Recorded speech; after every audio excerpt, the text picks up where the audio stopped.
Welcome back to my channel. This is part 2 of making and testing common mode chokes. In part 1, I showed you how to calibrate your NanoVNA to the Halibut Electronics common mode choke test jig. And I might have made a small error in that particular video in showing you how to set up the NanoVNA. So what I'm going to do is I'm going to go back through one more time at the very beginning of this video, how to calibrate your NanoVNA to the Halibut Electronics common mode test jig, and also how to set it up one more time, just to make sure that I don't make any mistakes this time. I went through it and I kind of understand what the viewer was telling me. So not everybody's NanoVNA defaults the same way as my NanoVNA does. So I failed to click on one particular item that my NanoVNA defaulted to, and his NanoVNA did not. So he wasn't sure why his NanoVNA wasn't working.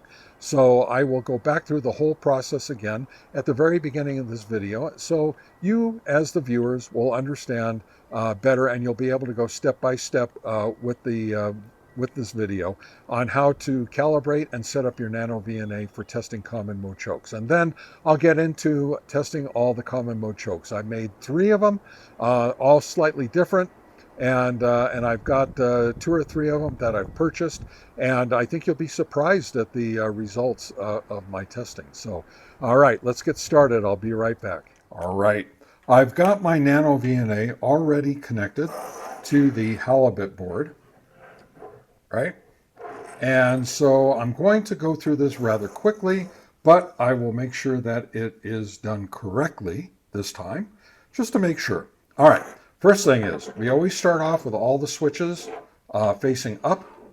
And so the first thing we do is we have to set these 2 switches here to calibrate, these 2 outer switches, set those to calibrate.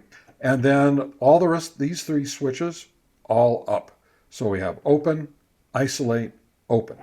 All right.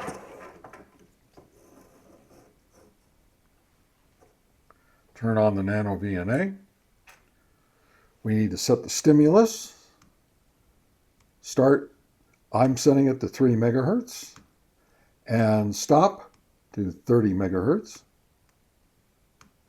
Right? So we've got it set to 3 megahertz, 30 megahertz, because those are the bands that I usually work in. You're going to want to set them for the bands that you normally work in. All right, so we're going to calibrate this now.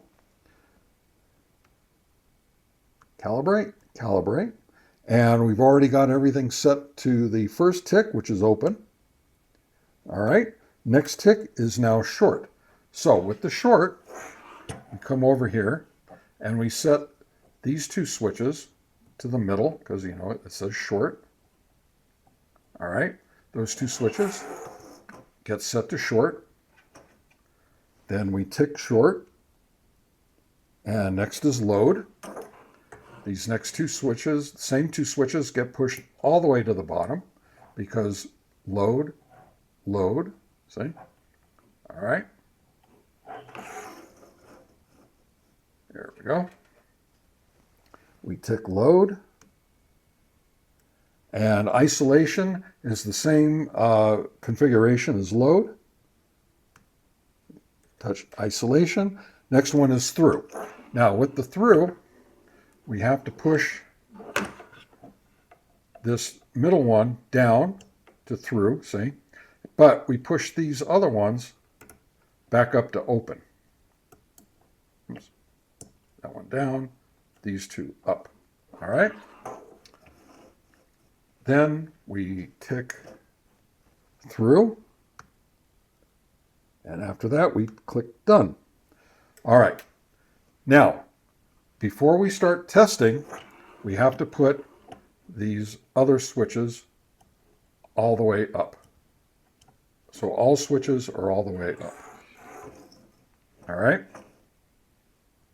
Now, we need to set up the NanoVNA for the correct traces. So come back here to display, trace. I took off all the traces. Trace 0, I like to use the yellow. And we go. Now here's where I made the mistake in setting this up. See, right here it says channel S11. And the problem is that we are using channel 21, which is port 2. So you're supposed to click that one. And then on here, on Format S21, you click Log Mag. All right. So now you'll see over here that it says minus 45 dB. All right. And the way the curve works, that shows you that it's correct in the way it's going to be reading all the chokes that I put on here. All right. So now that we've got that, you can leave it at this and continue on.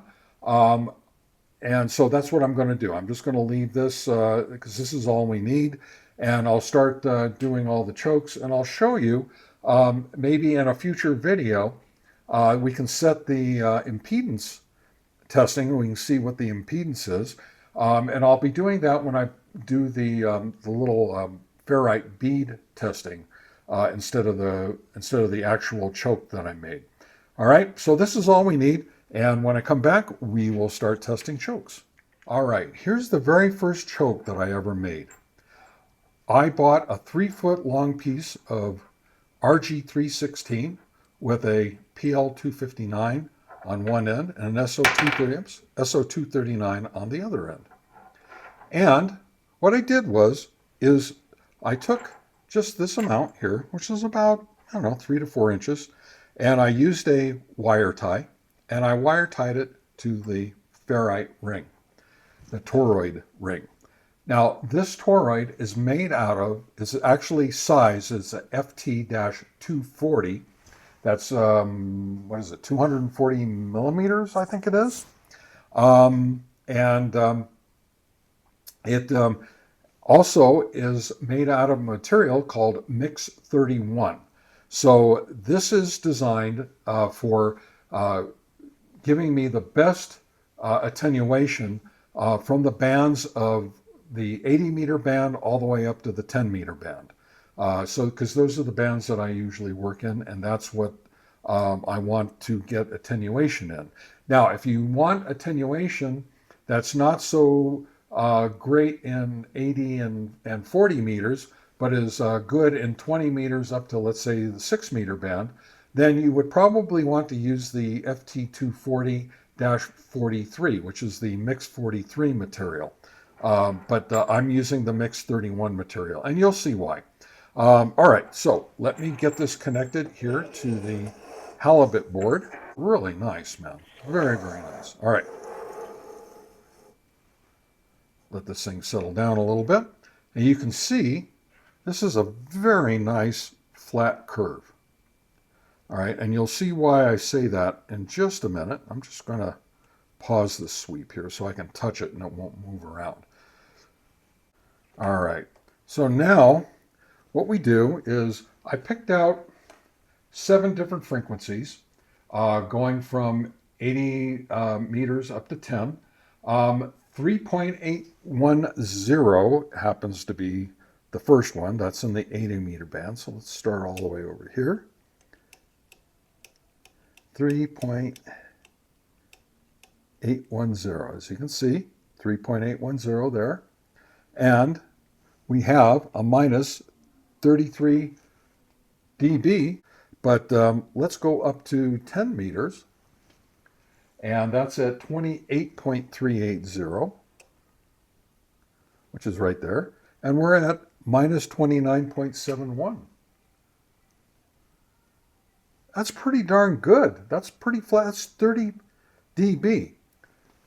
It's considered minus 25 dB is considered exactly what you're looking for. That's your goal. Minus 25. Anything below minus 25, like minus 30, is even better. So this is an excellent choke. You can see how flat that curve is, because you're going to see how unflat some of the other chokes are. All right. All right. And like I said, I'll go back through and measure each one individually and separately, and I'll go through all the numbers with you later on. Be right back.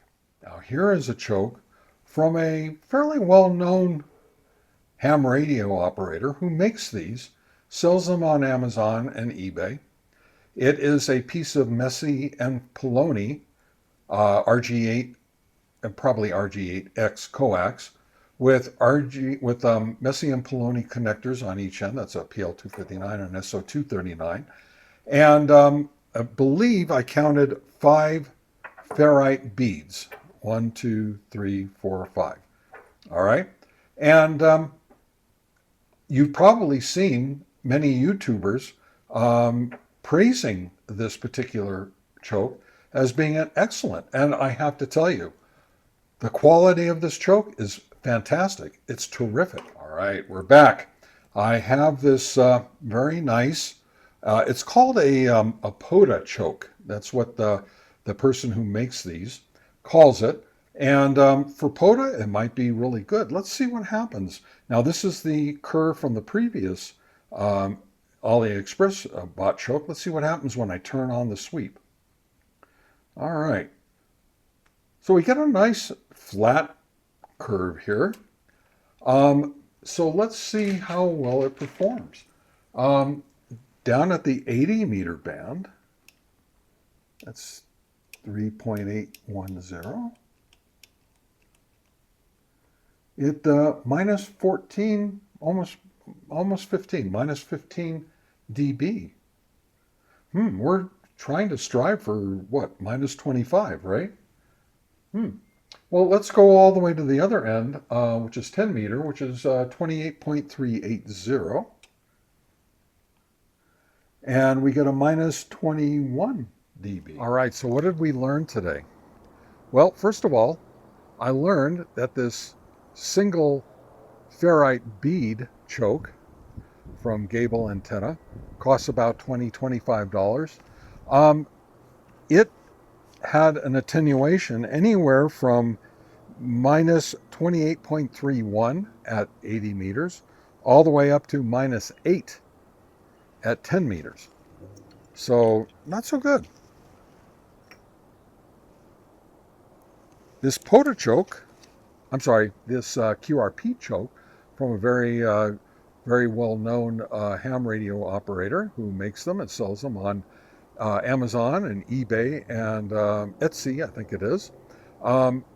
Like I said before, these are excellent quality. They use Messi and Poloni coax and connectors and all that kind of stuff. 3 ferrite beads.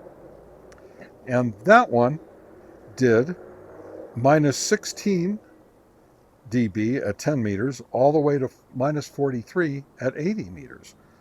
But never got to below minus 19 on any of the other frequencies. So from 40 all the way up to 10, it didn't get below 19. Now this one, once again, from a well-known ham radio operator. Again, Messi and Poloni, excellent quality, well made. I mean, a lot of good quality work goes into this thing. And for POTA work, I think this would be okay. I think even for QRP work, the QRP choke would be okay. This one went from minus 15 dB at the 80 meter band, all the way to minus 28 at the 10 meter band.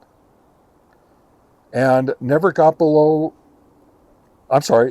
minus 21 at the 80 meter band, and never got below minus 21 when we're trying to get a minus 25. Now that's probably also okay, very close.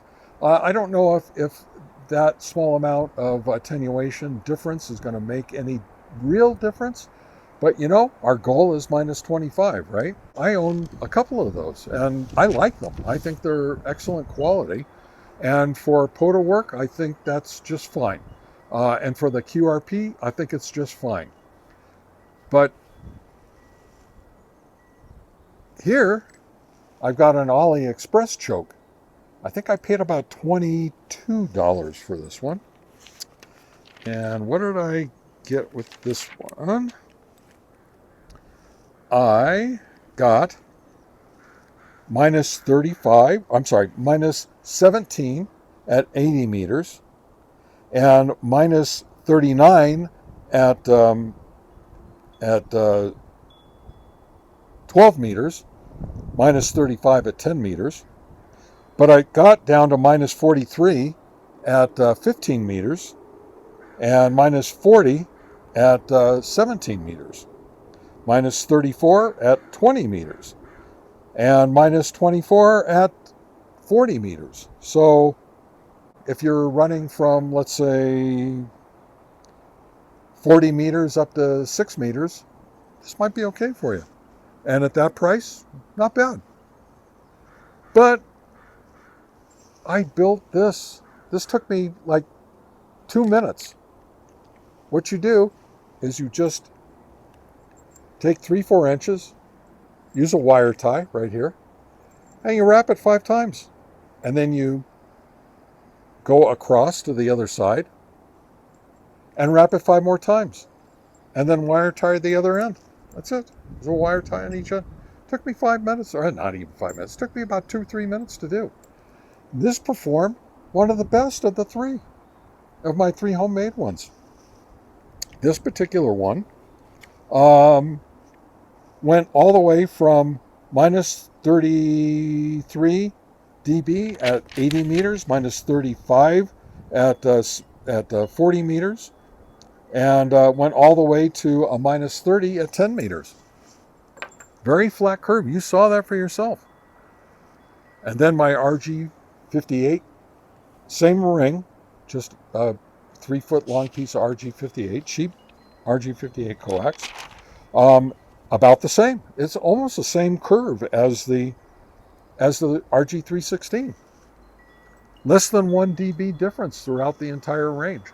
And then here we have the same ring with RG8X. And by the way, this is a lot harder to wrap because there's not much room in here to get this connector through. Just barely got it made. And that one is, once again, minus 34 at 80 meters, at 40 meters, minus 33 at 20, and then all the way up to 10 meters, minus 29.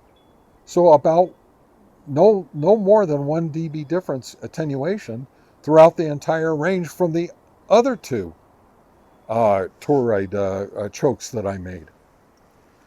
Each one of these chokes, let me tell you what the price is. The ring itself is about $9 and $9.50, depending upon if you get it on a deal on Amazon or not, or from somewhere else. So each one of these rings is about $9, $9.50. The piece of coax was $5. The piece of coax for this one was $7. And this is the RG8X. This was $10, this piece of coax. So that's about $19.